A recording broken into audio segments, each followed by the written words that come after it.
welcome you officially to the Everson's Object Study Session.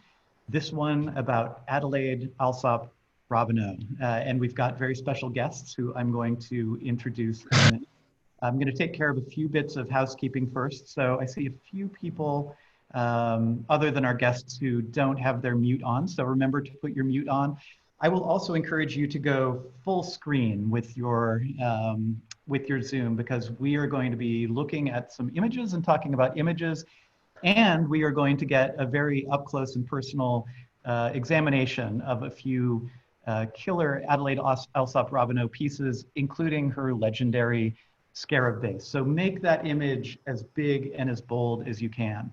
Also, if you are currently on the sort of Brady Bunch group view, switch to speaker view so that you can see us as we're showing off the images and the pieces. Please feel free to use the chat function to ask questions. I will be monitoring that, and it's a really great way to pose your questions. And we should have some time at the end to take some questions as well. So let me take care of a few quick bits of housekeeping. So first of all, I want to encourage everybody to go visit the Everson's webpage at www.everson.org. Throughout the pandemic, we have been doing a lot of special programming, this being one of them. But you can go back and you can view the archives of our previous conversations. You can find out the things that are coming up next. I'm happy to say that last night we had an incredible Zoom cooking class, and I got to learn to cook vegan peanut stew, and we plated it in an incredible David McDonald bowl. So it was a great mixture of art and life. So we'll also, on October 29th, have a virtual wine tasting where we're going to be talking about a Picasso ceramic piece and pairing it with some Spanish wines as well. So if you'd like to know about that virtual wine tasting, go to www.everson.org and check on our upcoming classes and programming.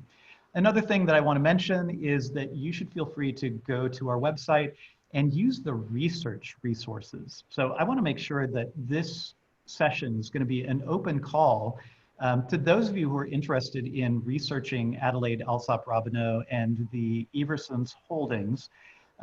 We have fantastic research resources that are up on our website. You can search the collection, but more important than that, you can find ephemera and correspondence from the Ceramic Nationals collection, and you can go through all of those things as well. So we have deep, deep research resources, and I'm interested in hearing from you if you are a budding or established researcher who is interested in Robineau.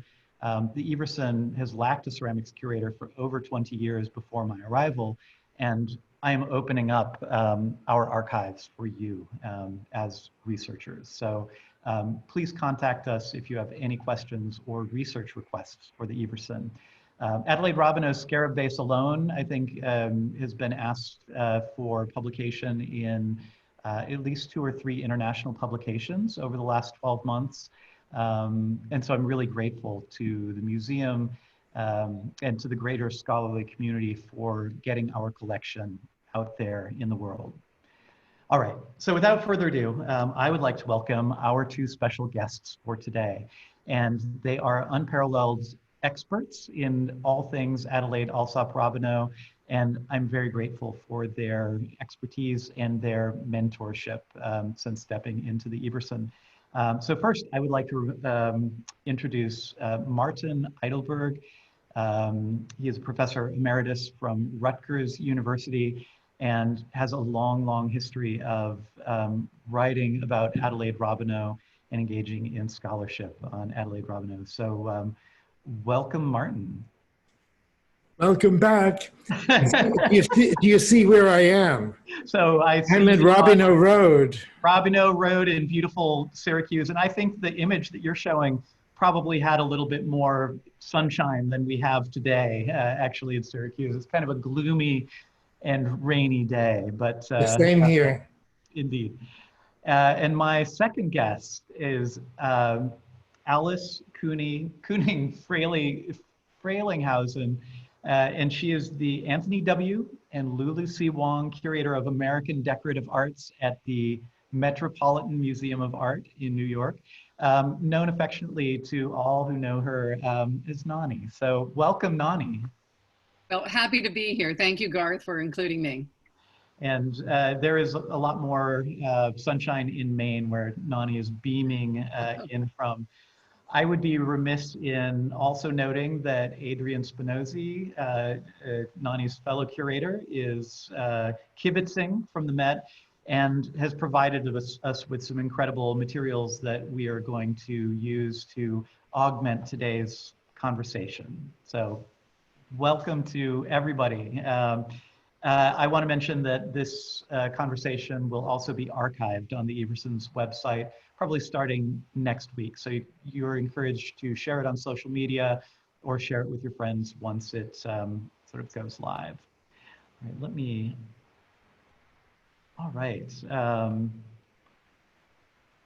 So today we are going to be especially talking about the early works in porcelain by Adelaide Robineau. And this dovetails neatly with an article that Martin recently wrote for the Journal of American Art Pottery. Martin, can you talk a little bit about your approach to this article and why contributing to the conversation about Robineau's early works in porcelain is an important part of our conversation right now? Right. Well, you know, one of the things that always interests me is the beginning of any artist's career. What are the formulative factors? Who was their mentor? What were they trying to do? What made them emerge from all the other people working in the field? And Mrs. Robineau had a really very dramatic career when you think about the fact that basically she was 40 years old when she began. At least she began her career as a maker of pottery. And previously she had been a china painter.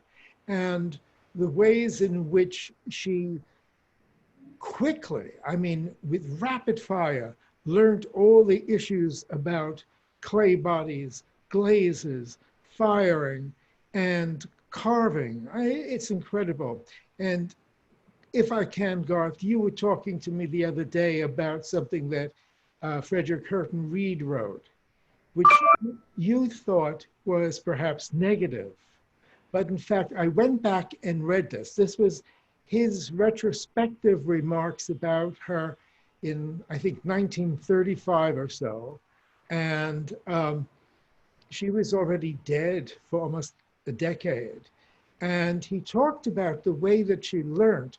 And Reed, who was trained in the traditional way, he grew up in the Staffordshire potteries, and I'm sure he worked there, you know, sweeping floors as a boy and gradually learned how to design and fire. And his whole family was in the ceramic industry. And so he knew it inside out. She didn't. And it's as simple as that. And Reed discusses that she would write long letters to people in which she would tell about what she's doing and what she wants to know. And then at the end of the letter, she would list a series of questions. And she always did it very politely. And he's admiring of the way in which she maneuvered between established potters and not trying to get secrets of the kiln, but just to learn to perfect her own art. So yeah, Frederick Curtin Reed, a lot of this memoir is captured in the Glory in Porcelain book, which was published in the early 1980s, with your assistance, of course, Martin, and sort of, you know, primary role. And the tone of Frederick Curtin Reed's remarks are really interesting. I mean, they strike me as a little stalkery at times, but, you know, he talks about her self-taught technique, but then he goes on to say that, you know, she's one of the, she has some of the greatest, or she's one of the greatest throwers of the era as well. So it's a real interesting mixture. I want to backtrack a little bit, and I want to talk about your relationship with the Metropolitan Museum of Art, Martin, and I want to bring on Nani to talk a little bit about the Metropolitan Museum's long history with Robineau and the way that they've worked with you to really fill in some gaps in their collection to make it, one of the greatest Robineau collections in the country. So, Nani, I'm going to bring you on for a moment. And then we've got some images that I'm going to bring up as well. Terrific. Well, I'm delighted to join this illustrious duo of scholars who focusing on the early work of Adelaide Robineau, but in particular to highlight Martin's collection that has recently been given to the Metropolitan. But I just thought it might be helpful to give a little background for you. And so I have a few PowerPoint slides. For some reason, Garth, it's not really appearing as slide view, but that's, it's fine. You can still see it. Are you able to see? But works by Robbie were really among the very first examples of American art pottery to enter the collections of the Metropolitan Museum. Unlike other, a number of other museums, Cincinnati, Philadelphia, Boston, the Met really didn't collect contemporary art pottery until Robineau came along. But I would say that it involved two important convergences, and one was the gift and establishment of a fund by Edward Seymour Jr., the son of the and really important designer for Tiffany and Company, that occurred in 1922, which made possible purchases of modern decorative arts. And the direction of curator Joseph Breck, who early on recognized Robineau's extraordinary talents and had truly had a particular passion for her work. He made his first purchase of Robineau's work for the museum, and arguably one of his most important, this celebrated Serpent's Bowl dating to 1917. He purchased it at a contemporary exhibition of an important venue at the time for ceramic artists. It was the 1922 exhibition of American handicrafts, and it came directly from that exhibition. That same year, he purchased in a 1913 example here, and he purchased this directly from the artist herself, or perhaps more appropriately from her husband, Samuel, because most of the Met's correspondence is not between Adelaide or Mrs. Robineau, as Martin always refers to her, but rather with her husband. There were other important exhibits, however, that showcased contemporary ceramics in the 1920s, and they also became important opportunities for viewing, for understanding and purchasing works of art, such as these vases. And the one on the left was purchased in 1923. It was a contemporary work. It dates to 1923.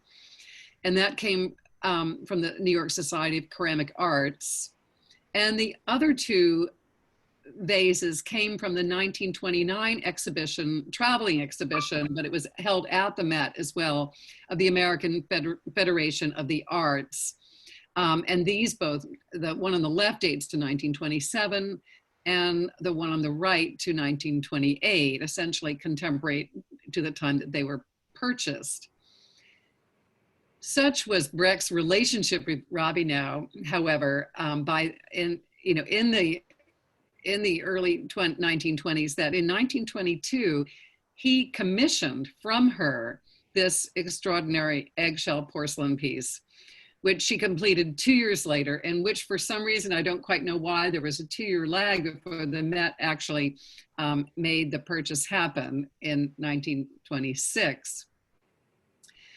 The Met's commitment to Robineau's work, and certainly Breck's commitment and persuasive powers to the powers that be, was really signaled by its mounting in 1929 of the memorial exhibition of porcelain and Stoneware by Adelaide Robineau. This was the first monographic showing at the Met of an American ceramist. It included some 65 examples of the work of the very recently deceased artist and was accompanied by this small pamphlet written by Breck, who was clearly an ardent admirer of this amazing artist's work. He purchased the tall vase on the right that dates to 1926 from that exhibition, or it was in that exhibition. It seems like he purchased it from that exhibition, not something that's allowed today particularly. But perhaps as a gesture of gratitude for the exhibition, her widower, Samuel, donated to the museum the vase on the right in 1930, and which had also been part of that memorial exhibition. But as I hope to have demonstrated here, these examples all date from the latter part of Robineau's career. The earliest was that globular vase, a covered vase of 1913, and all the others purchased, virtually in the years they were made, date to the 1920s, with one made essentially the year before she died. The collection was enhanced in more recent years by two examples of her carved work, the preceding slide, if you will, Garth, of a vase with trees. It was given by a family descendant, and that's very much thanks to Martin's intercession.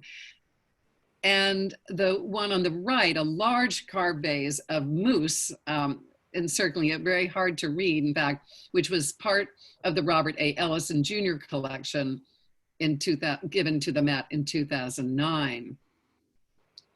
But significantly, the museum's collection was substantially and for us very strategically enhanced with more recent gifts by Martin.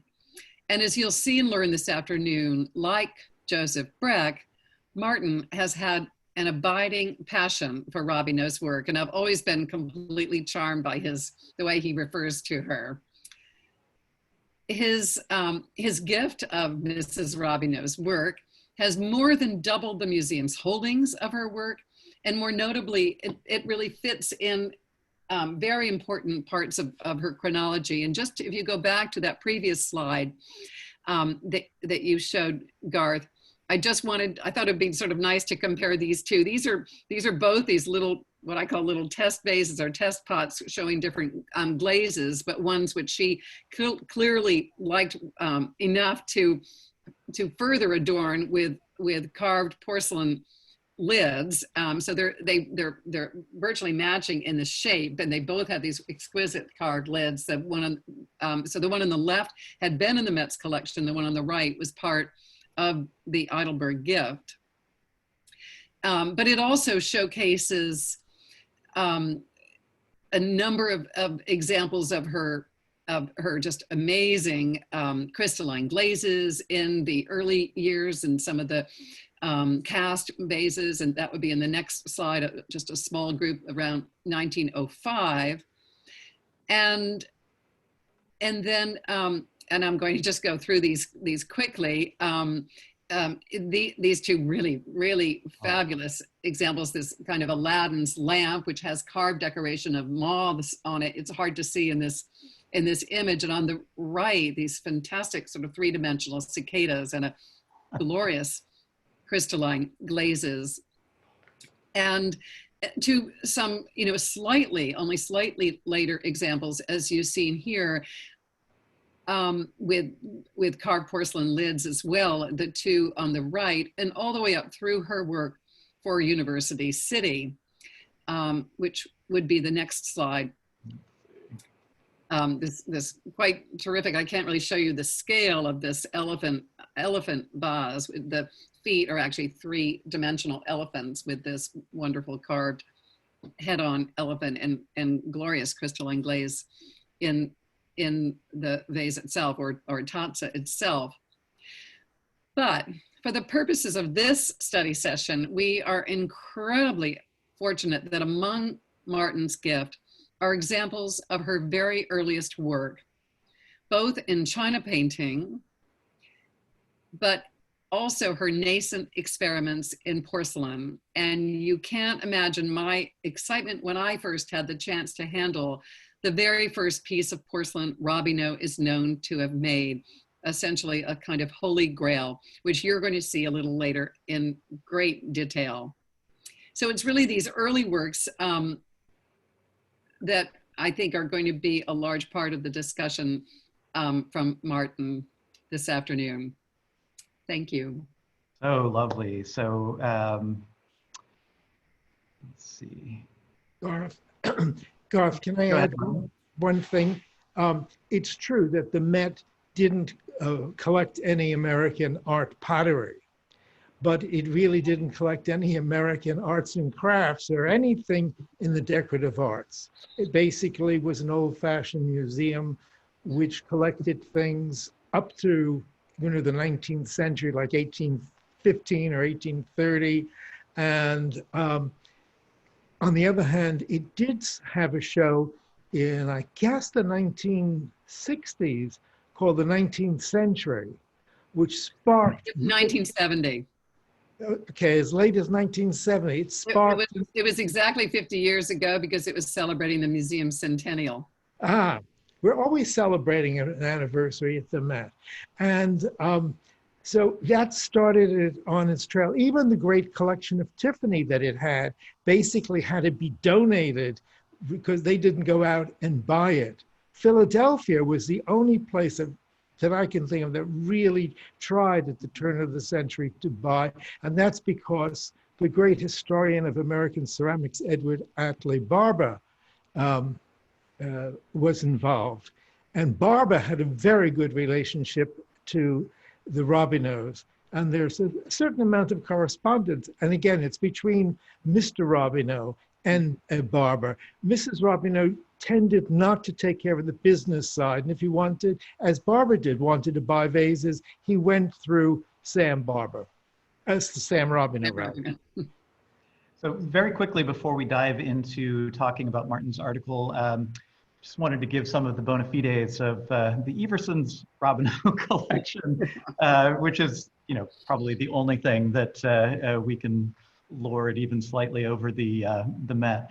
But the Everson has more than 100 objects from Adelaide Robineau, which started in 1916 with the acquisition of over 30 pieces, I think 33 pieces from her collection, which included the Scarab Vase at the time. And then upon her death in 1929, through Samuel Robino, we were able to acquire a further sort of 80 pieces for our collection, which included some interesting pieces that we'll talk about today. But certainly between the Met and the Everson and the Carnegie Museum in Pittsburgh is another place that has deep holdings of Robineau as well. So I encourage you, if you are a budding Robineau enthusiast, to come pay visits to all of those locations. Okay. Can I interrupt you once more? Yeah. I'm sorry. There was one major institution, and that was, in effect, the Detroit Institute of Art. And George Booth, who bought among the best pieces that she made and gave them to the Detroit Institute. And the terrible ending of that story is that many years later, the Detroit Institute returned half of them to Booth, and they're now at Cranbrook. Okay, so the lives that objects lead. I'm going to go ahead and share my screen now, and we are going to go into some of the images that Martin has used and brought together for his article. And Nani, I'll invite you to chime in anytime you see fit. It feels a little bit strange to have, you know, two dudes sitting and sort of reflecting on Robineau's genius. But we were talking a little bit in preliminary conversations, and it was interesting also watching the Amy Comey Barrett hearings, regardless of my own political leanings, hearing sort of old white male senators asking her how she can possibly manage to run a household and be, this incredible judge at the same time, was incredibly patronizing. And I hope that we can avoid some of those, pitfalls as we talk about her and speculate about her. But I do certainly want to talk about the relationship between her and her husband, Samuel, and the sort of interesting division of labor when it came to their partnership. And I want to talk a little bit about Robineau's own personality when it came to her sort of burning drive to be able to experience all facets and control all facets of her porcelain work. Let's see. So one thing that I will add, since I was talking about research resources, is that through archive.org, we have many, probably the majority of issues of Ceramic Studio, her magazine, have been archived. And if you haven't taken a deep dive through Ceramic Studio, I encourage everybody here to do that. So again, you can do that at archive.org. And these are some of the many issues that are there. Martin, I'm going to go ahead and stop the share for a moment. And I just thought, let's talk a little bit about Robineau's upbringing. So, she did not come from privilege and wealth. And I'd love to talk about that. And also, we get an idea of China painting as being something that is an activity that was enjoyed by, well-heeled society women at leisure.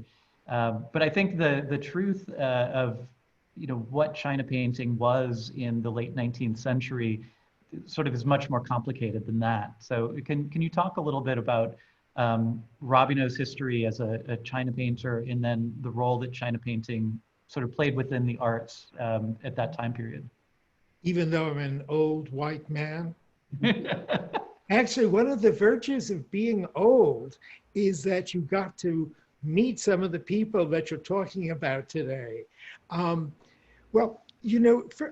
Alsops were an old American family from Connecticut, and so she did have a certain prestige that way.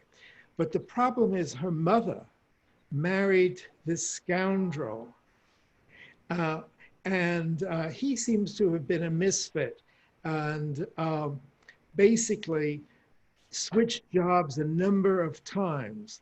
Now, he had family in Syracuse, which is why she ended up in Syracuse, even after her mother had divorced the husband, which is a very brave thing to do. And I imagine that her mother, who is an unexplored character, must have molded Adelaide very much. Or if you want me to be more friendly and not call her Mrs. Robineau, must have influenced Addie, as she was known. And she grew up in the Midwest in Faribault and went to a school there for girls and learned China painting there at the school. And then as a teenager, started teaching at that school. And the aim was to be self-supporting in the arts. And there are a number of famous cases like this. The woman who designed Tiffany's floral lampshades. There's another woman who grew up deciding, like her sisters, that they were going to have careers in the arts, sort of like Little Women. One would be a writer, one would be an artist. And this was the idea. Women had to find, unless they had a lot of money, a profession that was polite. They're not going to go into stoking coal in a furnace or something like that. And China painting was a very good field for women because very often you could buy your supplies, your blank china and your pigments from other women. And one of the untold aspects of Robineau's early career was that she sold supplies. She, in fact, are you going to whip some out to show us? So we actually do have a selection of Adelaide Robineau's own China paints here at the Everson, and I don't have them in front of me, but this collection of her ephemera is one of the more interesting things that's sort of lurking in our archives. Yeah. And she started this relationship with commerce back then, and really continued it to various degrees throughout the rest of her life. And also, after you painted your china, you sold it to other women. So it was a safe world in a sense. And I wanted to put in a little plug for a book that I lucked across even as a student. And I wanted to say, I've admitted this to Martin and Nani, but I'm actually a classically trained china painter, and starting as an undergraduate ceramics student, I was always attracted to the more, I guess, dainty side of the field. But I studied with a group of women and actually learned to paint little 5-stroke roses and handle the fat oil of turpentine and all of these materials, which only endears Adelaide Robineau sort of more to me. So Martin, I'm sorry, just a minute. Go ahead. The other part of the income came from the fact that she taught china painting to other women. And she also taught painting on ivory. When she came to New York, which is now jumping ahead a little bit, she advertised, and you have a slide with it, she advertised because she gave classes in it. And I'm going to bring up an actual piece that we have here in the Everson as an example of this. And the piece that I'm about to show you dates to 1897. And I find it interesting for quite a few reasons. So those of you who are sort of drawing a blank, no pun intended really, about china painting, the china painters purchase generally at the time European porcelain blank pieces that have no decoration on them. And they're already fired, they have the glaze on them, and the decorators painting these mineral pigments on them with a medium like lavender oil or fat oil of turpentine, and then they get fired in the kiln to become permanent in the kiln. Semi-permanent. Yeah, they're not as durable. They do come off. Okay.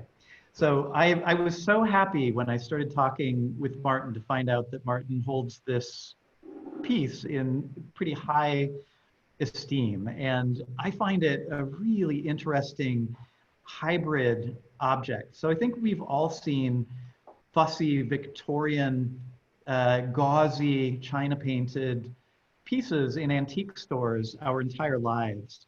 And so this low bowl, which the bowl itself, is sort of not my very favorite form, I think is what it is. But the decoration I find really fascinating, both for its naturalism in one sense. So it's not stylized like, Greek acanthus leaves would be stylized, or even the roses that were painted on china painted pieces are stylized.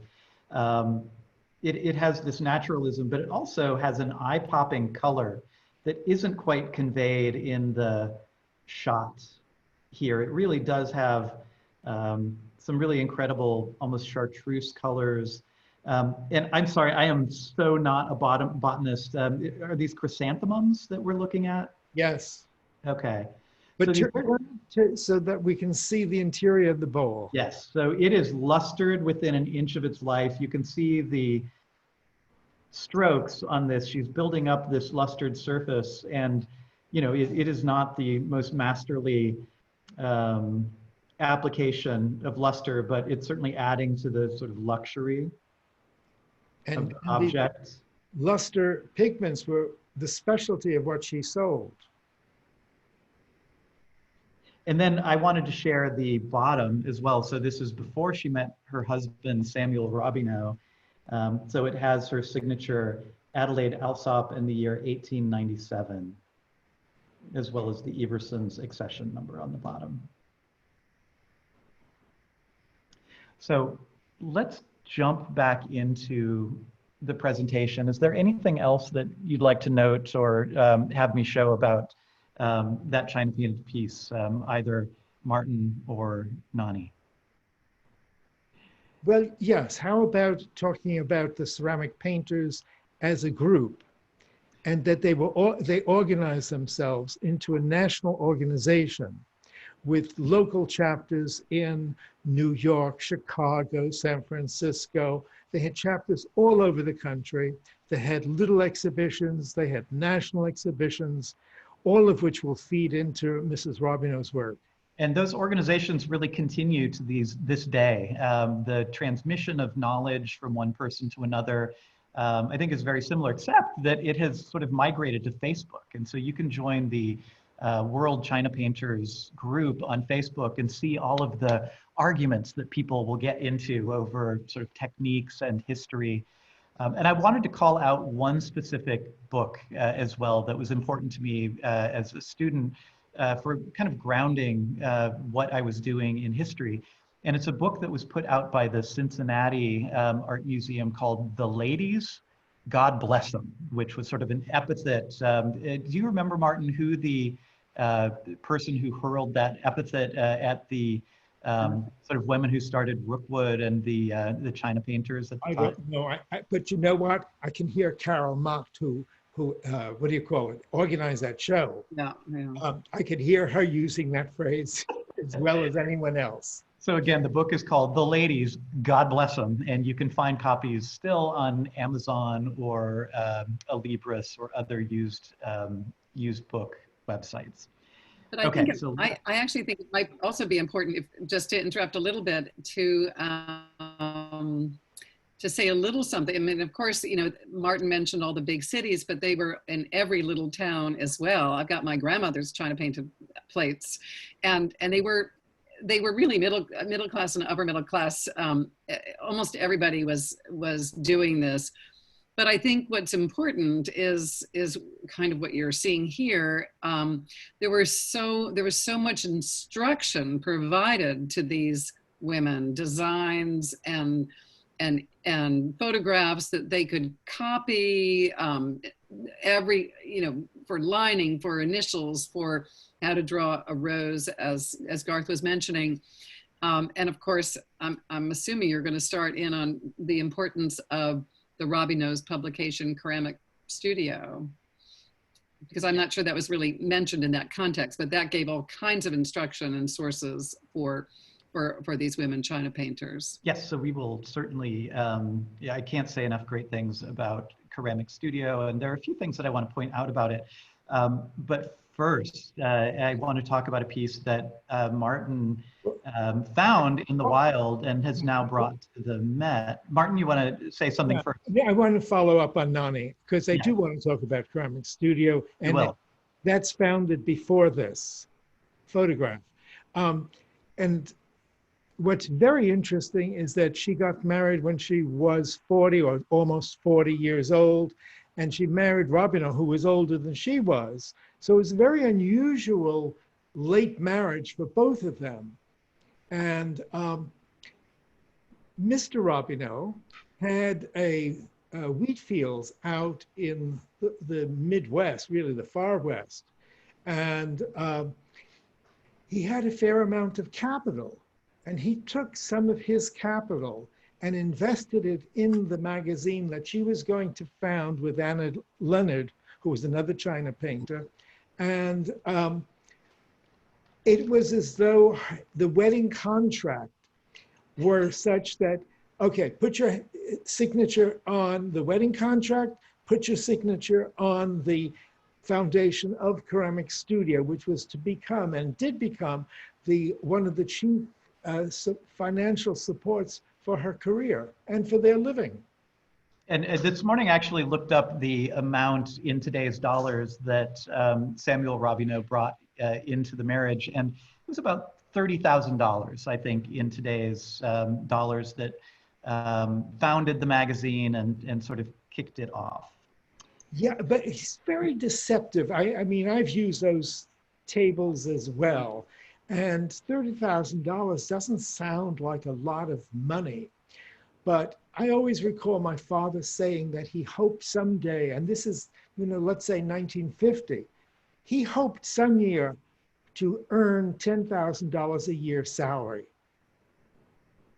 When I began teaching in 1964, I earned, I think it was $6,800 a year. So $30,000 was a hell of a lot of money. Yes. And they certainly made it go a long way. Mm-hmm. So we're going to weave in ceramic studio, but I wanted to point out the high wire act that's really interesting to me. Robinau's audience was a China painting audience in the beginning of the magazine, and it's founded, I think, in 1900. And from the very beginning, Robbino had a mission to bring international design and broaden the design perspective of her audience. And so she was constantly, I think, walking a tight wire rope between bringing in new information from European design, Art Nouveau, to her audience that was kind of grounded somewhat in Victorian design, but not alienating them as well. And certainly throughout Robineau's career, she does this similar dance with her own work. Making, like, the Scarab Beetles is not radical, simple European design by any means, and she sort of waxes and wanes throughout her own career. Let's jump into talking about these China painted pieces that date to the early days of Ceramic Studio Martin, and these are things that would have been made sort of as this desire to create porcelain from whole cloth. It was brewing within her. And I want to zero in on the piece on the right here, which you discovered in the wild and is now in the collection of the Met, right? Right, the wild being New Haven, Connecticut. But what's interesting about that overall shot those were the things that she sent to Paris, along with the contributions of all the other decorators across the country and some ceramists as well, and Newcomb pottery and Volkmar pottery. This was the American delegation in ceramic terms to the Paris World's Fair. And Garth, if I can, I want to get into one of the problems with this display. Yes. The jurors saw these things, and as you pointed out, most of it was done, but not entirely, on European blanks.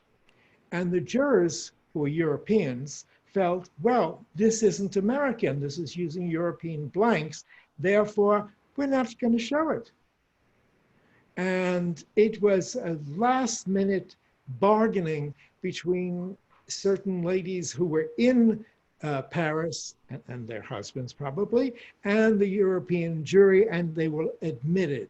But till they got admitted, and even after these pieces were admitted, there was a feeling in the United States, at least in the New York people, that, oh my, what a shameful thing, we're embarrassed, it's,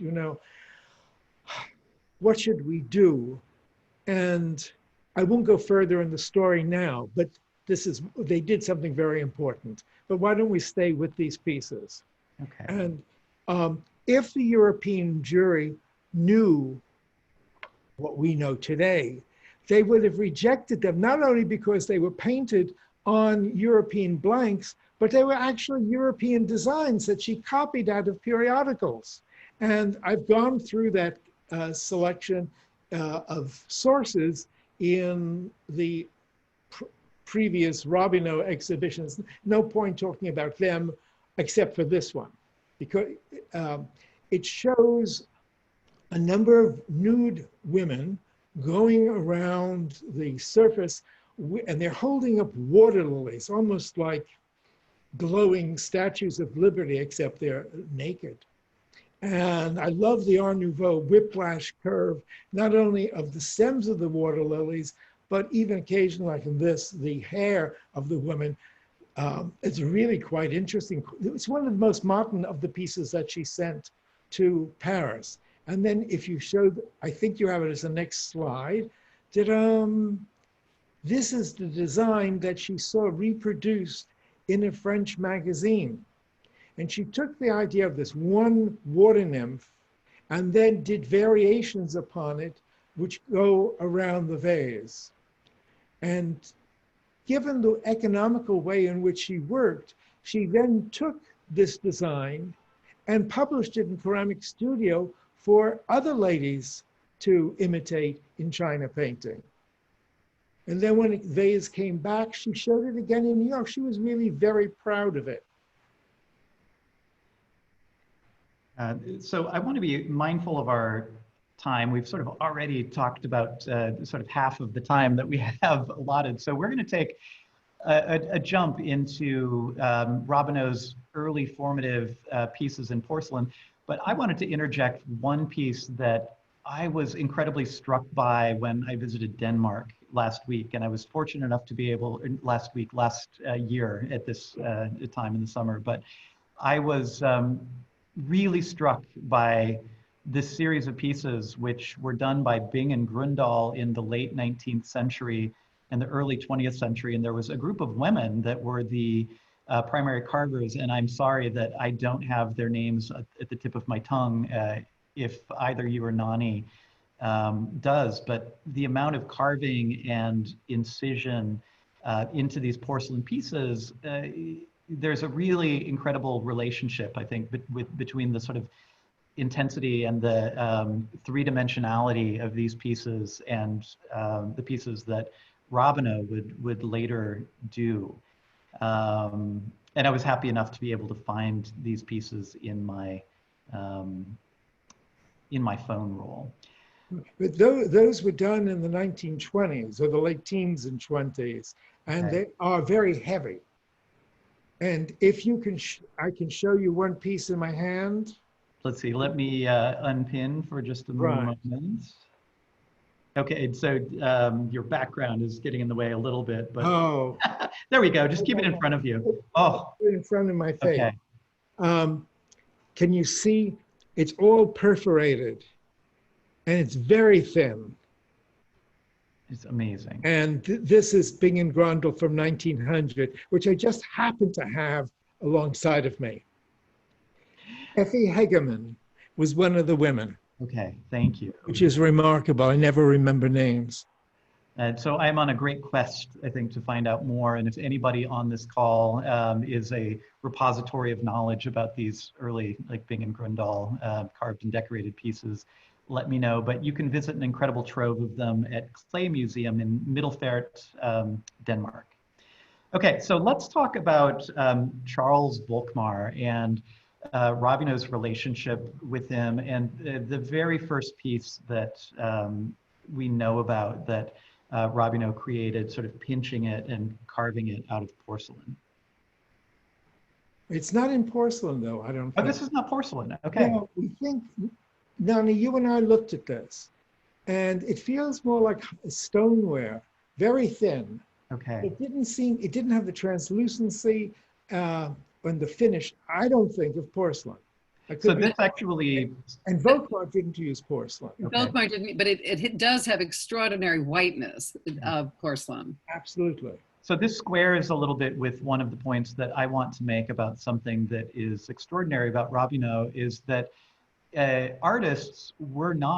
studio artists were not working in porcelain, and it was a material that was used in ceramic factories and industrial settings, and you couldn't just go down to the ceramic store and buy a bag of porcelain clay. And we'll talk a little bit about Robino's first sort of forays into mixing her own porcelain. So it makes sense to me that this actually, might not be porcelain, but instead a very white stoneware. Are you going to show the film now? So yes, would you like to talk a little bit about, we don't have to go deep into Volkmar, but she was receiving some instruction and going to his sort of full service ceramic studio. Well, Volkmar was an old man by this time, and he had been painting what Nani's going to tell me the exact year, in the 1880s, if not earlier.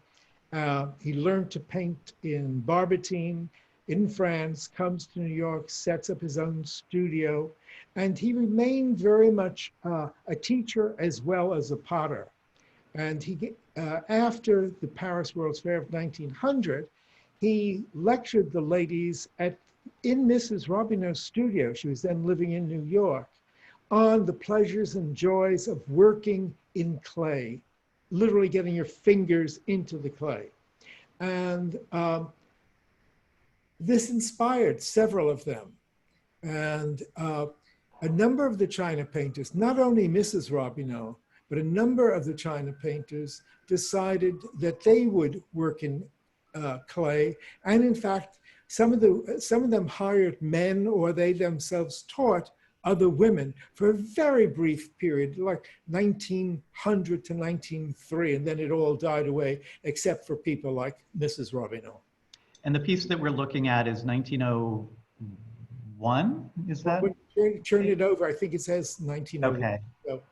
So, thank you to Adrian and the staff at the Met for making this quick video. And this is a piece that I've seen reproduced in black and white, and seeing it in 3 dimensions being turned in front of me was a real revelation. And then here you see how tiny it was, or is. Is, right. And Martin actually was able to tell me something that I didn't know about the function of this piece in Robineau's domestic life. It had a very specific domestic function. Yes, it said on her vanity, and the bobby pins that she used for her hair resided in it, which is, so it stayed with the family, and that's how it came down to me.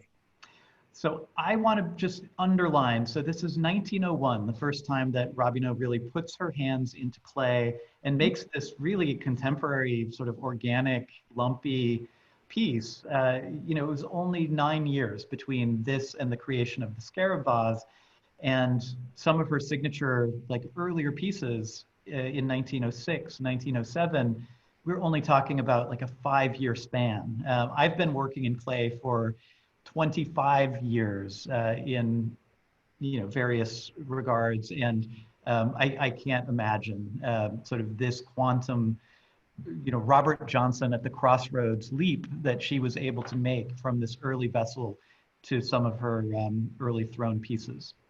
So we're gonna have to kind of go at a pretty rapid clip here, Martin, but do you want to talk us through this is some of these pieces? Of some Royal Copenhagen porcelain vases, Danish vases, the same company that exists today, that she illustrated in ceramic studio. So she knew these. She may not have known the original pieces, but she certainly knew photographs and published them. And now I'm going to put in front of my face, oops. Oh, okay, let me unpin you. Oh, look at this, okay. This is the actual Royal Copenhagen model, which is small, but still not as small as her piece. But that's because she was beginning, you know, making little practical things that she would go for a day. Probably she made it in Volkmar studio in Long Island. And as the number, I think 13 underneath suggests, she made a whole batch of them in one day. And as Sam Robineau said later, well, you know, already there, she showed how she was going to carve later on. And the Royal Copenhagen piece is actually molded, it's not carved. A lot of Robineau's early experiments actually came from cast pieces. Is that correct? She didn't know how to throw. Yeah. So, and her predecessor, Louise McLaughlin in Cincinnati, who was the first to work in porcelain, she too had a series of cast forms, which she either then used whole or cut parts and joined them together. With Mrs. Robineau, she cast 2 different shapes to create this shape. So from very early on, Robineau starts to look into crystalline glazes, which, as anyone who's worked in ceramics knows, are very fussy and hard to work with. And mainly people use crystalline glazes with programmed computerized kilns, sort of at the highest technology. And that's not what Adelaide Robineau had available to her. And in fact, her early studio was in the basement of a rented house, which I think famously she kind of set the floor above the kiln on fire at some point, or at least the smoke was coming up through the cracks in the floor. So the landlords among us are shuddering slightly. Can you talk really briefly about this interesting object, which has the excision that she later became famous for, and you know, it has these crystalline elements to it, and looking into the crystal ball of her future, there is so much of her future work is sort of contained within this piece? Well, the piercing is very much like Chinese rice grain piercing. And just the way that she looked at Royal Copenhagen, just the way that she looked at any of these sources, she was looking back to the past to get ideas to work for the future. And it's not a specific copy, but it's a general kind of idea. The glaze got very lumpy at the base, as you can see. And it's not a success. And there's a little spot of blue in it and so on. And there's a firing crack at the bottom of the vase. This was rough, basically. And as she mastered the techniques, or really as her husband mastered the techniques of firing and mixing the paste, she got better and better results. But the other thing is she had a kind of personality. If it didn't work, she would redo it and get it better the next time. And we know that even in a few years when she's making these fantastic carvings, she sometimes made 5 or 6 examples of it because the first, the second, the third, the fourth, and the fifth failed. And so she would redo it again. And so this is something that I also, particularly coming from a background as a maker before I became a curator, that I want to underscore this fanatical sort of balance of patience and experimentation that exists in, you know, the most sort of driven, accomplished ceramic artists. And Adelaide Robineau had this sort of in spades, and there was so much adversity that was dealt to her through kiln accidents and mishaps and the conditions that she was working in, that she was able to sort of gloriously overcome throughout her career. Now, Martin, we're going to have to skip around just a little bit. We've got some upcoming images, but I would love to get to the Viking Vase. What images would you like to zero in on between now and then? Well, let's do just the very next one. Okay. Because that's one of her early pieces. And I want you to look at the carving. The carving is very heavy. The walls are very thick. And in the course of 3 to 4 years, she really learns how to carve very carefully. She makes her own carving tools out of ivory so as not to leave metal deposits on the clay. And her carving becomes detailed in a way that you couldn't have imagined from her very first pieces unless you had great foresight. And the other thing is that in the beginning, even before she mastered crystalline glazes, she had these flowing matte glazes, but that worked. What didn't work was when they flowed over the carving, because very often, as we saw in the piece with the moose heads in the mat, it just flowed and destroyed the design. And so she began to separate out matte glazes that didn't run from flowing matte glazes, and she didn't use crystalline over any portion of the carved design because she knew that was a hopeless case. And Nani, I'm going to ask you just a quick question. Can you compare this sort of experimentation with the matte and the crystalline glazes? Can you locate this a little bit within the larger studio pottery movement and talk about, you know, how sort of conventional art potteries were approaching glazes and these forms at the time period? Well, I mean, I think her experiments with crystalline glazes and matte glazes really, I mean, crystalline was this was sort of a good moment when crystalline glazes were really coming to the fore. I mean, or right, I've just lost you somehow, there we are. Or you know, right at the cusp of that. Matte glazes, of course, certainly have a much earlier history. And if you think of the very earliest, even Chelsea Ceramic Artworks was doing in the 1880s, but sort of more notably in what we all think of today are William Gruby's late 1890s matte glazes, especially green and the like.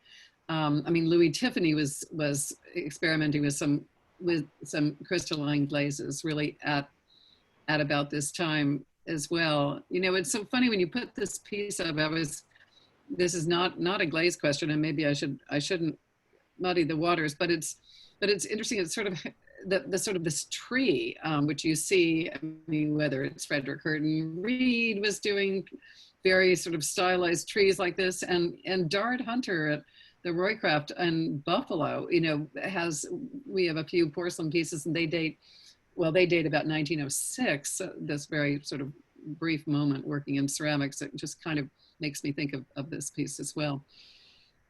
So Martin, I think just in the interest of time, we've got to jump ahead, and I want to talk about the Viking Face. And this is a photograph that the Everson had taken of the Viking Vase that is maybe a little more electric. The color is a little more juiced than perhaps in real life. But I want everybody who's on this call to look at this piece and in your mind, think about the scale that you think this piece is. I think anyone who has encountered the Viking Vase or the Crab Vase in person, which are both in the Everson's collection, has this realization when one actually encounters it.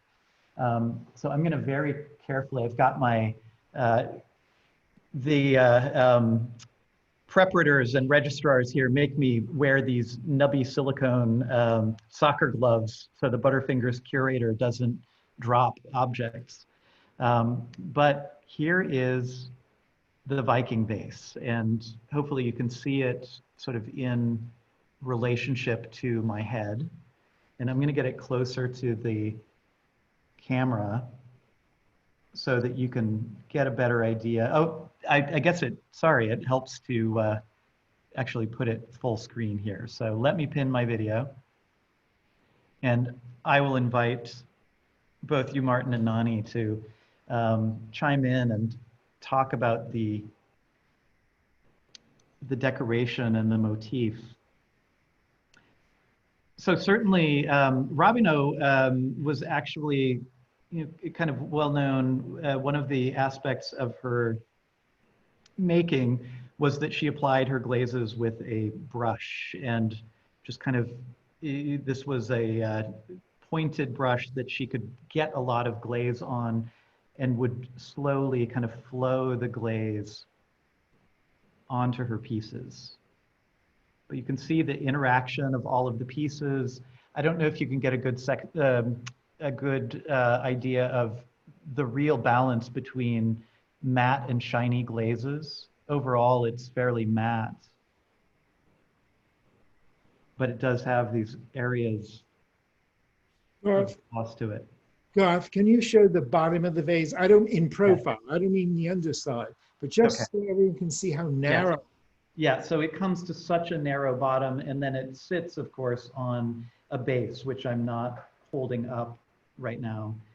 And I do, today I'm gonna make sure that everybody gets a look at the bottom of the Scarab Vase, but Martin and I had a long conversation about the bottoms of Robino's pieces.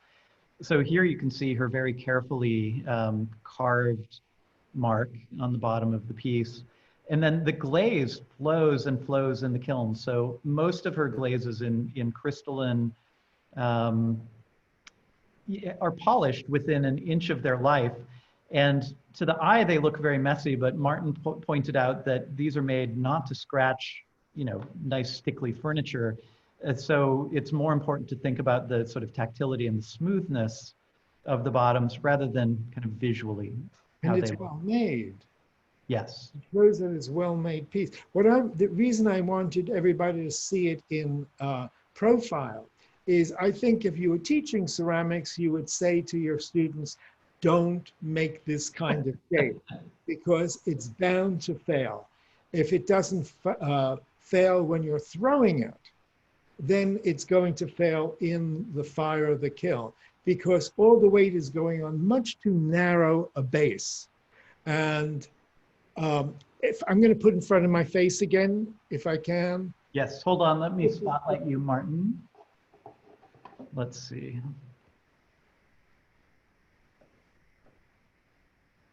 Okay, go ahead. You can go in life like this because people, you know, this is a Sèvres vase, and you see the small base and how it tapers in. And this isn't the best example. It's the only one I had at hand. At the Sèvres factory, what they did was they made bronze mounts, props, to hold up these very thin-bottomed vases. And it's a kind of tour de force of elegance. And that's exactly the kind of thing Mrs. Robineau would try. And that's also, I think, why she made the base for it. Because I think if it didn't fail in the making or the firing, it would have failed sitting on somebody's table. Exactly. Yes. And so some of the vases have little props of porcelain holding it. You showed one earlier that has that. But then she made also these rings. And the ring itself is a tour de force of piercing. It's essentially a completely open work. It's more fragile than the narrow base of the vase itself. And she was just set on doing these things. She was sort of like the Martha Stewart of porcelain, getting everything done perfectly. And earlier you showed the eggshell porcelain bowl in the Metropolitan Museum. She made very few of them, and they are so thin. And she tells a story of how she went to a conference and she took one of them with her in a box to show her colleagues. And the string broke on the box and fell to the floor and shattered. And she had spent so many hours on it. We're not talking about 5 hours or 10 hours. And she decided she would never make any more of those. But it's rare that she ever gave up. She loved to be set by problems. So that sort of quixotic approach, I think is one, again, that marks some of that in my mind sets ceramic artists apart in certain ways from people in other disciplines. And we certainly in the United States, Adelaide Robineau begins sort of a long line of bold sort of experimenters, but she doesn't get enough credit, I think, for sort of the elements that she synthesizes. And I think the Scarab Beetles, which we're going to talk about in a moment, gets talked about so much, but I think the lead sometimes gets buried in terms of what is important about the Scarab Beetles. So Martin, I'm just going to interrupt just for 1 second, because I also think she falls into this category of women of the late 19th and early 20th century, these really intrepid, extraordinary women, not necessarily always in ceramics, but it could be in the environment or climbing these, trying to search out this rare wildflower to paint and record that would have been, something that I'm sure I would break another arm if I did. So I think there was this kind of moment of a very small group of really important women who made incredible contributions. Yet very, very well contextualized. So we're going to have to kind of forge ahead if we want to get to the Scarab Beetles. We've got about 15 more minutes in our session. I wanted to bring out, this is a piece from the 1920s that's in the Everson's collection, but look at the combination of the crystalline glaze and the carving on it, and these olive pieces, which she began, I think, right around her time at University City when she made the Scarab Beetles, are among my most favorite pieces. To contextualize the Scarab Beetles, let me stop my share for just a moment. So again, 1901 is when she makes this first pre-porcelain piece with the beetle on it. 1905 is when she made the Viking Vase. And she is called up to the University City People's University. Nani or Martin, can either of you give me a quick thumbnail view of what the People's University was about and why Adelaide Robineau would sort of pick up and move across the country to St. Louis? Money. As simple as that. Louis was a very wealthy, if not shady, owner of certain magazines. He was beginning to he was exploiting the new United States mail system, which despite certain political charges these days, was a very reliable system in those days. He began banking by mail, which ultimately the banks, I think, ganged up on him. He was selling all sorts of things, and he had this idea of correspondence school for women. And one of the things that they could do was make ceramics. And part is he happened to discover on his property outside of St. Louis, where he was building this large campus, he found kaolin deposit, which helped determine the course of what he was going to do. He himself made pottery on an amateur, and his wife did too, on an amateur way. And he decided he would start a porcelain works, which is already quite distinguished. It's going to rival Sèvres, or in Berlin, you know, where do you have a school where you make porcelain? And he decided with his money, he would bring the very best people. And so he contacts the Robineaus, whom he would have known at least through the publishing world. And through Sam Robineau, who knew Taxil Dewat. They had already published in Ceramic Studio Taxil Dewat's treatise on making porcelain. They had good relationship. And, you know, supposedly Taxil Dewat, who was a fabulous porcelain carver, said about Mrs. Robineau, "At last I have found my pupil." And they went, Sam and Taxil Dewat went out to St. Louis, set up the works. And of course, Sam spoke French since he was French. So he was a wonderful, translator that Dewat needed, because I don't think he had much English, if any. And Louis had one thing that was the carrot before the mule, money. And I don't remember, but I think it was $10,000 a year. And for Mrs. Robineau, all she had to do was make pottery, porcelain. She didn't, and it would be owned by Louis. She didn't have to teach. Sam, yeah, go ahead. We actually, in the Renegades and Reformers exhibition at the Everson, which is closing on Sunday, have some examples of correspondence between students and the faculty at University City, and a critique from the sort of ceramic director of the program for a young Boston budding designer, which is an interesting artifact. Yeah, so they go out there, and the context for the Scarab Vase was she had nothing she could do no requirements. And she spent, I estimate, basically half a year carving that. And so it's very famously said that it's 1,000 hours that went into the carving of the vase. But as we look at it, you know, a lot of you, this is going to be sort of the closest look that you've gotten at the Scarab Vase, even people who have visited it in person. And there are a few things that I would love for people to notice. And one of them is that the attention that is paid to the obsessive glazing is a real match for the carving in a certain way. Excessive carving. Yes. So I'm going to do a quick screen share, and before we look at the Scarab Vase in person, I'm going to show you a couple of exterior images, and then as a special treat, when my Syracuse University class met, we took an endoscope. If anyone's had a colonoscopy recently, apologies, same technology, but we did an examination of the inside of the Scarab Vase using an endoscope. And so I will show that to you as well.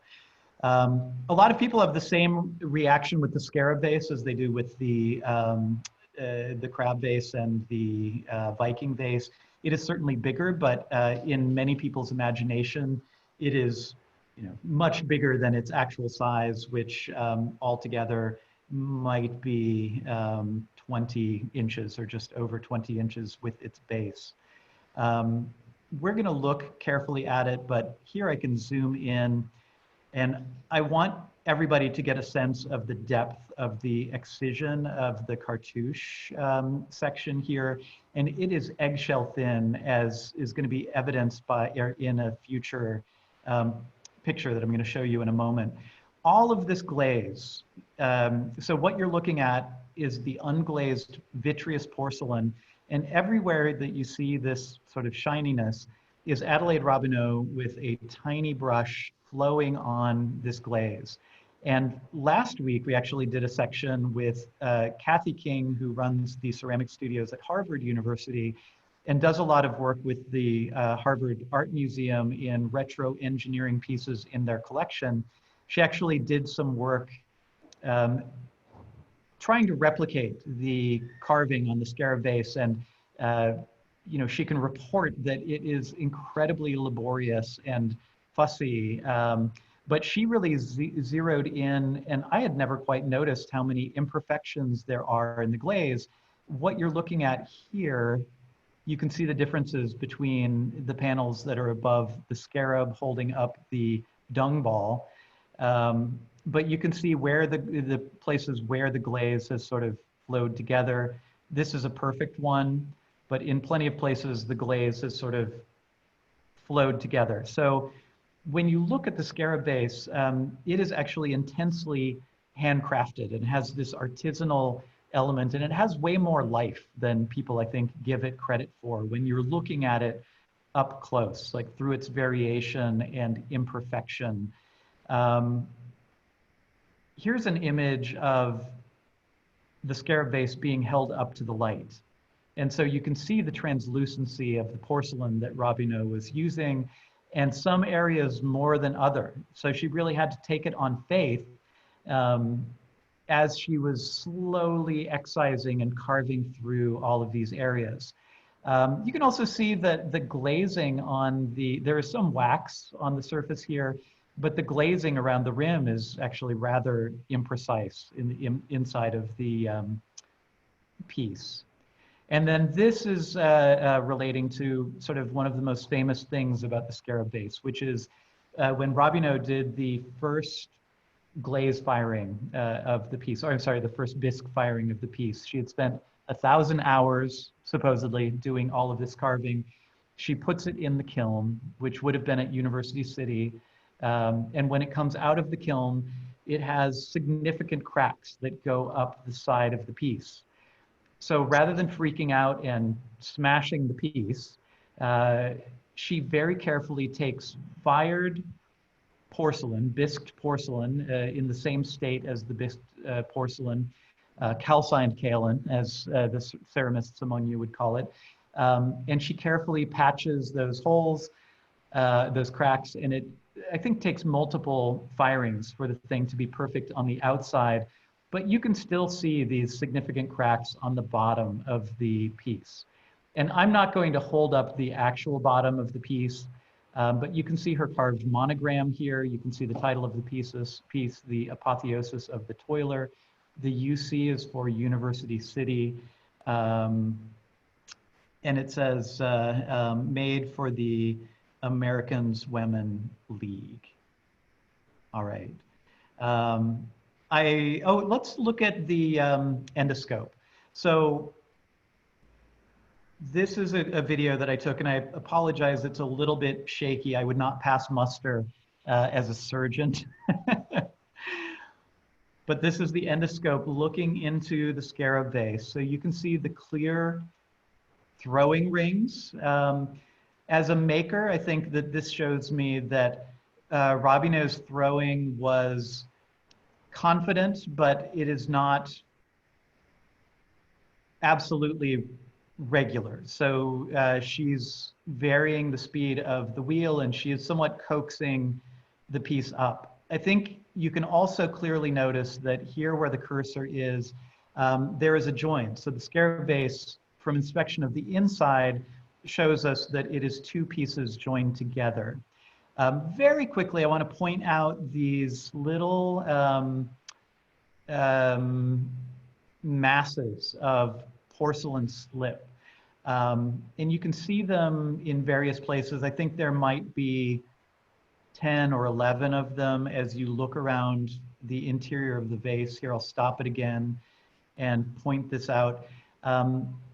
It's my belief that these are places where during the carving, in some of the thinnest places, Robino actually kind of carves through the piece. And can you imagine what that must have been like the first time that she like accidentally carves through this piece that she intends to spend so much time carving?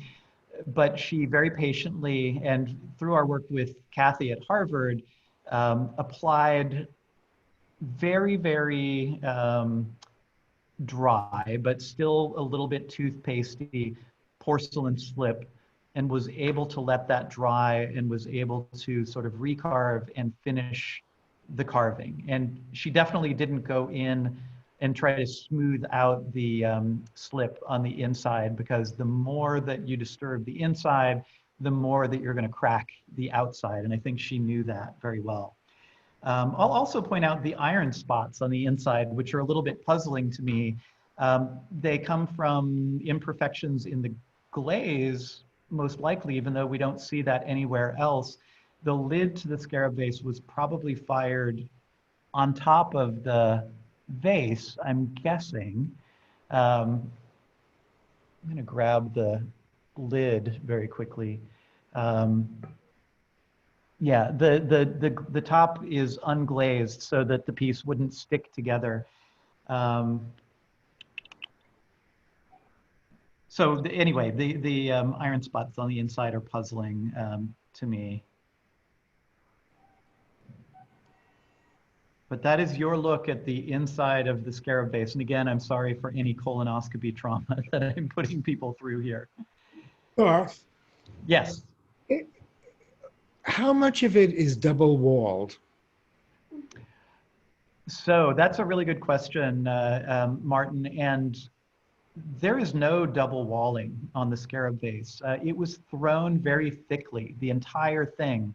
So the piece itself is probably just shy of an inch thick in the walls. And it is all just patient carving through of the cartouche areas. So the Scarab Vase is heavier than you think it is, because it is all one thickness. So in the firing, she had to have been like very conscious of making sure that the thing was absolutely dry, because the porcelain was very thick.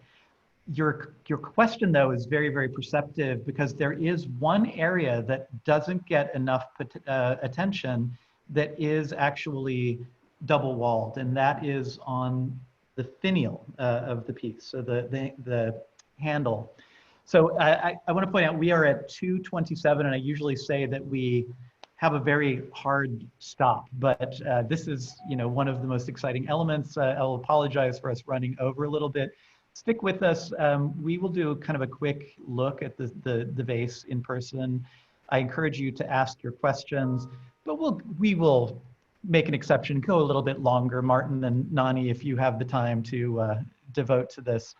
But I want to show off the finial of the piece. And the thing that you can't really notice inside of the Everson's vitrine is that the finial is actually double walled. So there is a ball of porcelain on the inside, and then there's this thin outside section, and the outside is excised, and you can sort of barely see how you can see that inner ball. And of course, we're talking about scarab beetles, and scarab beetles are dung beetles. And one of the things that the art history textbooks don't tell you is that the ball, the finial on the top of the scarab base, to which all of the scarabs are climbing toward, is the ball of poop, the ball of dung that the scarab, is pushing around. But the finial is absolutely a thing of wonder. I'll point out as well that she has excised, and this is an incredible high wire act, all of these spaces underneath. So you can see that double walledness as you look on the top, but then she's carved all the way through the bottom of the finial. Okay, so that is the lid. Martin, did you have a question? No, I wanted to say, though, that I've always thought that this should have been the jar in which her ashes were put. because the symbolism fits exactly and it has to do with the apotheosis of the toiler. I don't know why she didn't do it. Well, so we acquired the Scarab Beetles in the 1916 grouping, so she was alive for another, Right. 20 something, or Well, she could have been put 15, into it post facto. yes, and that is true. I will point out to those of you who are not in the know that one of the things Martin is alluding to is that Robinau's eternal remains are accessioned and are part of the Everson's collection. And she designed her own funerary urn, which Robbino was not without a sense of humor, and she always referred to her cremation as the last firing.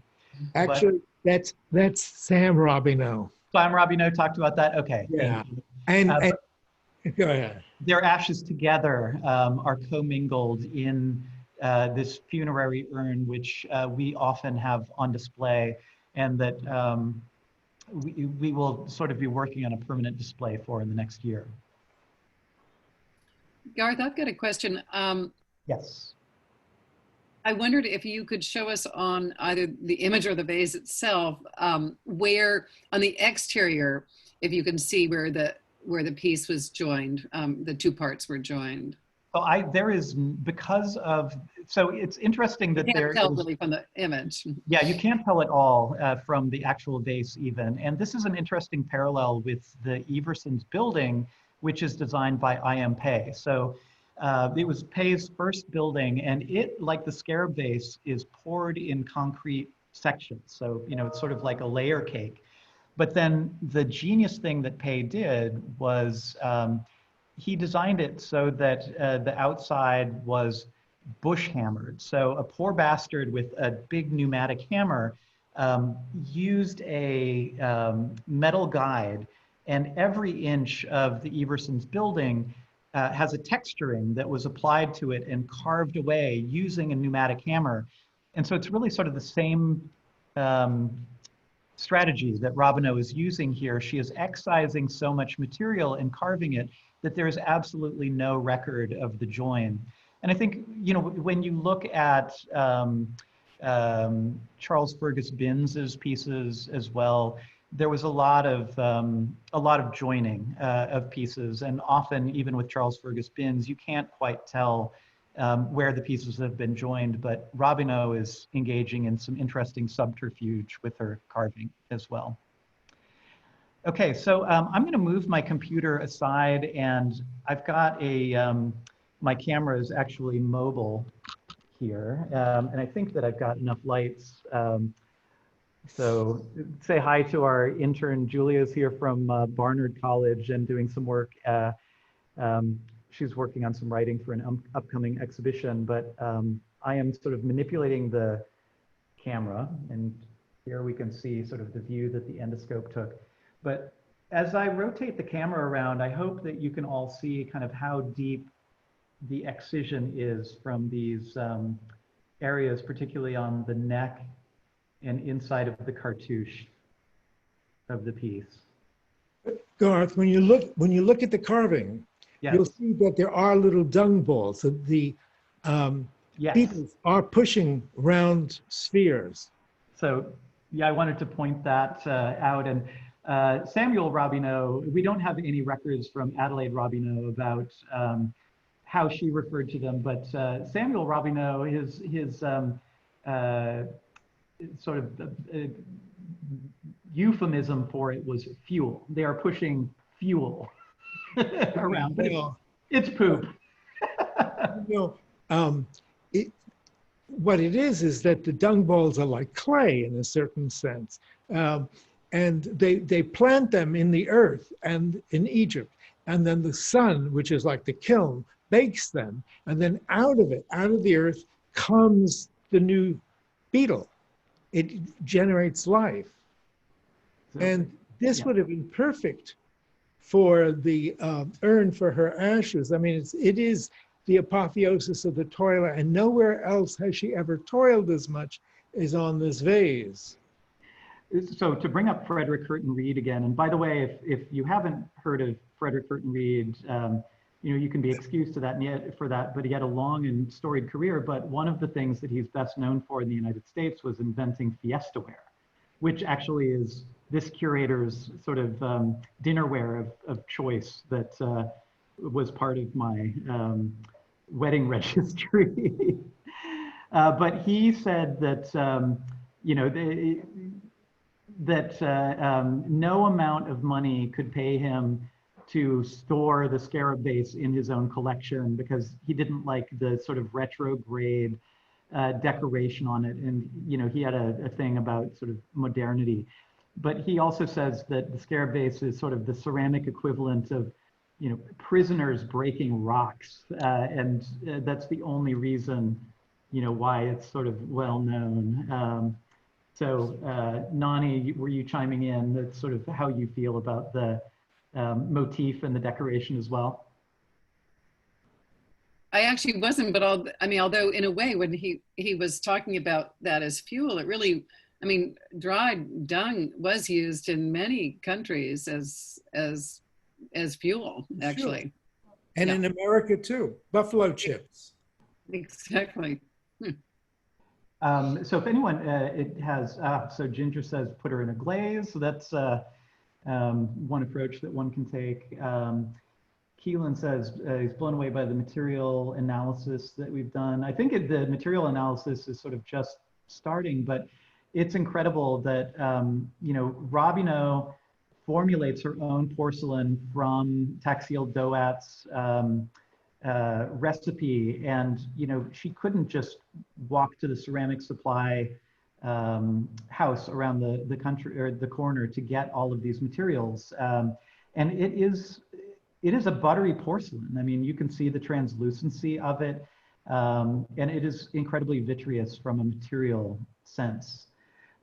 But I want to underscore, it's interesting that I first saw the Scarab Vase in person when I was in graduate school.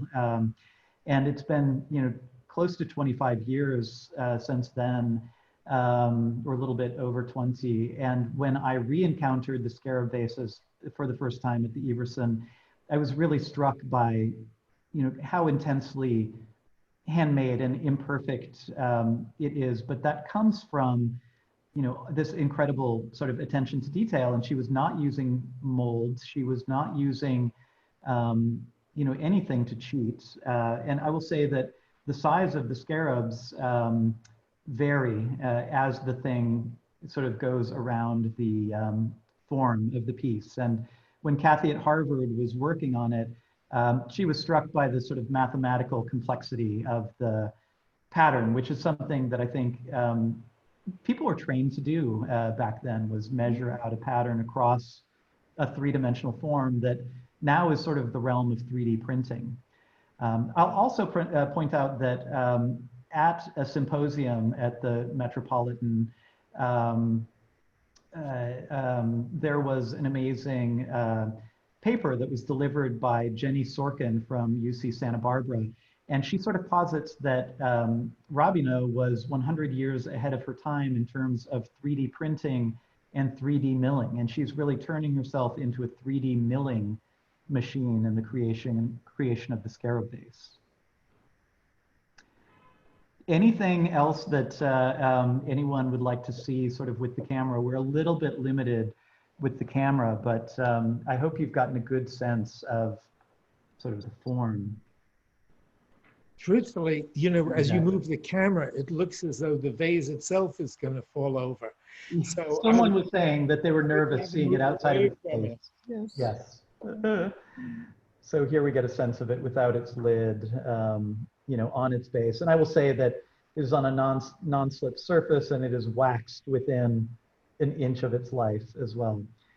Tim Sullivan just asked about the peak temperature and firing process. So she's certainly working to high fire, like 2,300 degrees Fahrenheit. I wanted to put in a plug for the book Glory in Porcelain that Martin had a hand in sort of editing and creating. And there's a fascinating chapter in there that is all about Robino's technical information. You can actually get the glaze to the Scarab Beetles, and the greenish pass to it is the result of being 1% copper, actually. And he has original porcelain formulas and information about the firing temperatures. So that's the book Glory in Porcelain, and it's under Peg Weiss's name, who sort of helmed the project. But He was the editor. He really was. But it's a celadon glaze. I mean, and Sam Robino supposedly was quite knowledgeable about Oriental porcelain before he married her. Yeah, I had heard that as well. So one last thing that I want to leave everybody with, which is an interesting anecdote. So the Scarab Vase is always on display at the Everson, except right now, because it is here on display for this select little group. But Nani, you curated in 1989 a seminal exhibition called American Porcelain that brought pieces from sort of the earliest Bonin and Morris American porcelains, kind of, all the way up, and you borrowed a few Everson pieces. And you said that you were actually kind of afraid to ask to loan the Scarab Vase for this exhibition, but this was in 1989. Well, and had we actually loaned the piece to the Everson, or to the Met, it would have avoided the sort of cruel indignity which happened to it, which was that it was stolen in 1989. And it was stolen by a pair of non-professional art thieves who managed to have sort of great success. From the Cleveland Museum, Mark Bassett is on this call, hi Mark, all the way to the MFA in Boston, where they stole a $2 million Tong vase. They had done a little bit of research, and they knew that the Everson was not exactly Fort Knox at the time. They came in on a Monday, and while docents were working around the building and staff was around the building, they managed to take the case off of the vitrine that the Scarab Vase was in, put the Scarab Vase in like a duffel bag, and walk out of the building. And one of the things that is really extraordinary about the theft of the Scarab Vase that should make every one of you shudder, particularly if you shipped anything, they put it in a box and they FedExed it to themselves in Manhattan. And because they FedExed it to themselves, FedEx routed it through New Jersey and then into New York City. And the feds were actually able to charge them with interstate transportation of stolen goods, to which they pleaded guilty and accepted a plea agreement. So the case never really went to trial.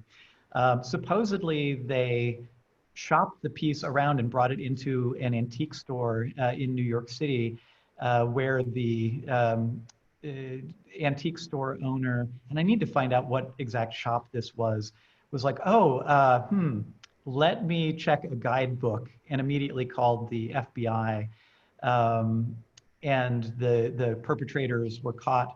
But Nani, you actually have a very interesting sort of follow-up to this, right? Well, I don't know, but I have to say, it really did happen during our porcelain exhibition, and our security force is very plugged into everything going on in the FBI, and particularly things that are involving art theft. So needless to say, it was ironic because I didn't dare ask for that. I did borrow some wonderful, the poppy vase and the lantern. I borrowed some wonderful things from the Everson. They were extremely generous. But I did think, oh my, darn, I wish I had tried, and then it would have been safe, because of course, as we're all nervous with your camera, the idea, I was even worried about it because, by the time I knew about this, it was already in FBI headquarters. I was worried about it in FBI headquarters, but it did force us. We had to reinforce and alarm and do a whole different sort of protocol of security locking of all of our vitrines. Who knew that American porcelain, at the time I did the show, some people thought it was a contradiction in terms. Who knew that it would be that it would have this great notoriety? You did. Right. Oh, go ahead, Martin. No, I'm just saying, Nani knew it would be a wonderful show and that American porcelain was there to be celebrated. Indeed. And I will say that the Everson revised our security protocols significantly, and the Scarab Vase is in a very alarmed, very secure vitrine when it is not being studied by this group. So the last coda that I would like to have for this before thanking you heartily and moving us to the after party is that when the Scarab Vase was returned, so it was stolen, I think, in February of 1989, and it was returned by the summer of 1989. It was discovered, they caught the perpetrators, I think, in early April or something, and it was back at the Everson that summer. But to celebrate, our staff and Ronald Kupta, who was our sort of far-sighted director at the time, you know, what do you do when something like that happens within a museum, but create some gift shop swag? So this is a very, very rare archival item that I'd like to show you, and it comes courtesy of Ulysses Grant Dietz, who of course grew up here in Syracuse and has put lots of great service into the Everson. But this is the very rare Scarab Vase t-shirt with its sort of turquoisey outlining. And on the back, it says the Scarab Vase is back. So thankfully it was recovered. FedEx brought its white gloves out for the shipping of it, and all's well that ends well, because we're looking at it here today. Oh, okay. So this is just like, you know, the briefest sort of overview and dipping into all of these topics. But I would encourage everybody, I see Linda Brower-Kerrigan here, pick up the copy that Martin's article is in for the American Journal of Art Pottery, which is a phenomenal resource if you have not looked through it. An incredible resource to be able to go through. Mark Bassett, who's on the call, has written for it frequently. I've gotten to do a little bit of writing. But, you know, Adelaide Robineau, Mrs. Robineau, I think is a relatively understudied topic. And since arriving at the Everson in 2 years, I've learned a lot, but I've sort of made a solemn vow that the corpus of literature out there about Robineau is not all there is, and we will be pushing it forward and doing future projects, hopefully collaborations between the Met and the Everson to work further on researching her. And Martin, in particular, there was one thing that you said is one of the areas sort of most lacking in Robineau scholarship. Can you talk about that very, very briefly? If you could remind me what I said. So her late period is not considered and written about with the level of sort of research and precision that her earlier work is. And then you can also say her middle period. True. The truth of the matter is, when you have really good artists, there's always material. You think you've used up everything that there is, and there is still much more out there if you look hard enough for it. Yeah. So I am hoping that I can induct. I might just go ahead, Nani. Put in one, interrupt for 1 second just to say that I hope you'll all look forward to, Martin, forgive me for the shameless plug, but October of next year, end of October, we're going to be opening an exhibition of Martin's collection of Robineau and other remarkable examples, and that will be accompanied by a publication as well. And I'll put in another plug for you, Nani, too, which is the Met's publication of Robert Ellison's art pottery collection, American Art Pottery, is fantastic and contains condensed but amazing scholarship about Robineau. So I want to induct everybody who is watching this into the club of sort of Robineau admirers and scholars. You know, Martin, we pointed out that you always call her Mrs. Robineau. I wanted to point out that one could also refer to her, if you wanted to go a little bit further, as Dr. Robineau, because in 1917, Syracuse University conferred an honest-to-God doctorate and not an honorary doctorate upon her. And she spent the last decade of her career teaching at Syracuse as faculty. So maybe I'll make that my tick and always call her Dr. Robineau. Yeah, while we're still doing the plugs, can I do one more? Yes, please. Okay. there is a book coming out from the University of Michigan on Mary Chase Perry Stratton, who was the Detroit Mrs. Robineau, though not really at all. But there's an essay in it by Moi-même on Mrs. Robineau, or if you want, Professor Robineau. Dr. Robineau. On Robineau and Mary Chase Perry Stratton, at which I call, being very gutsy, despite the fact that I'm an old white man, I call it Ambitious Women. And it really, what shall I say? I couldn't insult Mary Chase Perry Stratton by saying she was not even a shadow of Robineau, but in contrasting the two, you see how Robineau stands out in an extraordinary way. All right, so I think that is a fantastic way to draw everything to a close. Martin, Nani, thank you from the bottom of my heart, and the invitation to come and dig around in our archive is not only extended to you, Martin, and you, Nani, once the pandemic lifts, but to those of you in the audience who want to sort of take up the cause. The Everson is here to support you in your research, and I feel that it is so vital. I have absolutely caught the bug, and am looking forward to devoting significant chunks of the rest of my career to Dr. Robineau. This is a lot of fun. All right, thank you both so much. And we're going to stick around for a little bit, even though we went over time. Anyone who wants to unmute yourself and say hi to us, feel free to do so. In a month, we haven't set the date yet, we are going to kick off programming for the next big Everson Ceramics exhibition, which is called The Floating Bridge, Postmodern and Contemporary Japanese Sculpture, which is drawn largely from the Everson's collection. And we will be talking to scholars and filmmakers who have studied the realm of Japanese sculpture and pottery. And we will have an interesting, cozy winter of pandemic programming around Japanese ceramics. So thank you, everyone, and join us next time. Cheers. Thanks again. Thank you. Absolutely. Bye, everybody. Be well.